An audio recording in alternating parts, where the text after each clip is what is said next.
प्रतिबिंब जनमानसांचे। आईपासून दूर ठेवल्याने वासराचा मृत्यू। अहिल्यानगर कोंडवाडा प्रशासनावर पशुपालकाचा गंभीर आरोप। मुकुंदनगर परिसरात संताप। अहिल्यानगर शहरातील मुकुंदनगर परिसरात महानगरपालिकेच्या कोंडवाडा प्रशासनाच्या कथित निष्काळजीपणामुळे एका निष्पाप वासराचा मृत्यू झाल्याचा धक्कादायक आरोप समोर आला आहे। या घटनेमुळे परिसरात संताप व्यक्त केला जात असून प्रशासनाच्या कारभारावर प्रश्नचिन्ह उपस्थित केले जात आहेत। मिळालेल्या माहितीनुसार मुकुंदनगर येथील पशुपालक व दुग्ध व्यावसायिक नूर मोहम्मद सय्यद यांच्या 2 गायी 4 जून 2026 रोजी गोठ्याबाहेर गेल्यानंतर महानगरपालिकेच्या कर्मचाऱ्यांनी त्यांना पकडून कोंडवाड्यात जमा केले। त्यानंतर संबंधित गायी परत मिळाव्यात यासाठी सय्यद यांनी अनेकदा प्रशासनाकडे पाठपुरावा केला, मात्र विविध कारणे सांगत गायी सोडण्यात आल्या नसल्याचा आरोप त्यांनी केला आहे। दरम्यान कोंडवाड्यात ठेवलेल्या गायींची अवघ्या 30 दिवसांची 2 लहान वासरे आईच्या दुधापासून वंचित राहिले। वासरांना आईचे दूध मिळाले नाही तर त्यांची प्रकृती गंभीर होऊ शकते असा इशारा देत पशुपालकाने प्रशासनाकडे लेखी तसेच तोंडी विनंती केली होती। वासरांना दूध पाजण्याची परवानगी द्यावी अशी मागणीही त्यांनी वारंवार केली होती, मात्र प्रशासनाने याकडे दुर्लक्ष केल्याचा आरोप करत एका वासराचा अखेर मृत्यू झाला। या घटनेनंतर पशुपालक नूर मोहम्मद सय्यद यांनी प्रशासनाच्या निष्काळजीपणामुळेच वासराचा जीव गेल्याचा गंभीर आरोप केला आहे। आईपासून दूर ठेवल्याने निष्पाप जीव गेला, वेळेत परवानगी दिली असती तर वासराचा जीव वाचला असता असा भावनिक आरोप त्यांनी प्रसार माध्यमांशी बोलताना केला। मी सय्यद नूर मोहम्मद,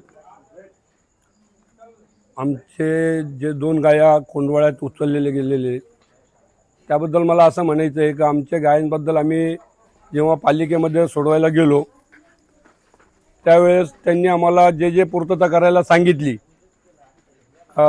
जे संबंधित अधिकारी आहेत त्यांनी म्हटले का बॉन्ड आणलं, ते म्हटले घोषणापत्र आणलं, त्याच्यानंतर त्याने म्हटले का ह्या अधिकाऱ्याला भेटा, त्यांना भेटलं, परंतु कुणीही जबाबदारी घ्यायला ते तयार नाही आहेत।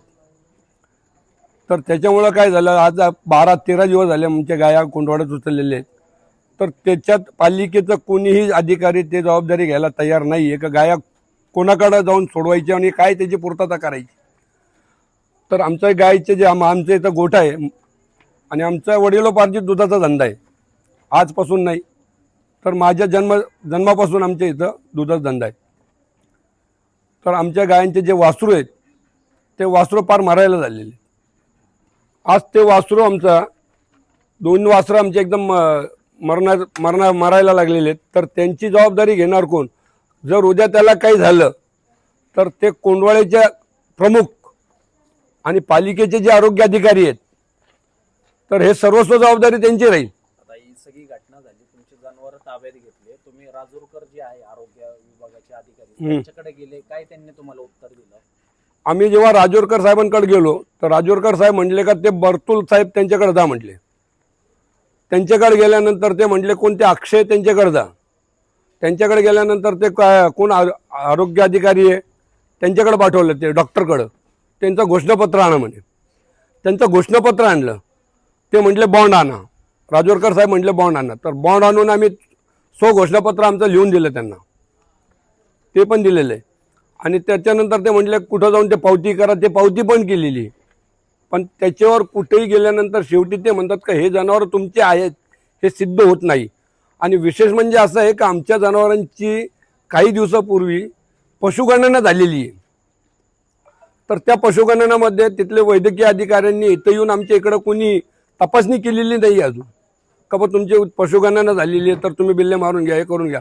तर हे जनावर आमचे आहेत हे आम्ही कसं सिद्ध करायचं आहे, तुम्ही सांगून द्यावं की कोण घेणार आहे हे नक्कीच। तिथनं पालिका अधिकारी आणि आरोग्य अधिकारी यांनी आम्हाला व्यवस्थित सांगावं हेच आमची विनंती। नवीन बातम्या आणि ताज्या घडामोडींसाठी आजच आपल्या चॅनलला सबस्क्राईब करा।